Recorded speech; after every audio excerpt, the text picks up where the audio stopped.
Now, if you know a little bit about avian history, 1970 was at the height of the DDT crisis. So the bird population had already been decimated to a certain extent at that point.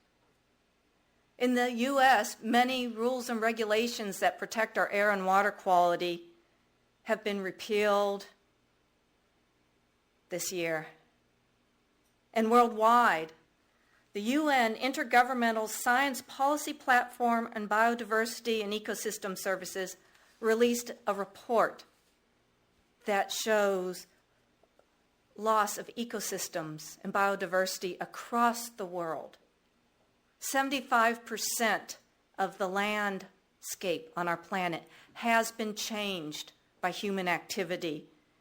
And we're extracting resources for our benefit from the ocean and all the ecosystems at rates that exceed our planet's ability to replenish them. We're ending 2019 in a dark time for those of us who love our common home called Earth, and for those of us who believe the world is a divine gift given to us not just for our own use, but nourish and to sustain all life on this planet. In the Northern Hemisphere, this time of year can be particularly challenging for people. The days are short, the nights are long. For millennia in the Northern Hemisphere, this was the time of year when people were hungry.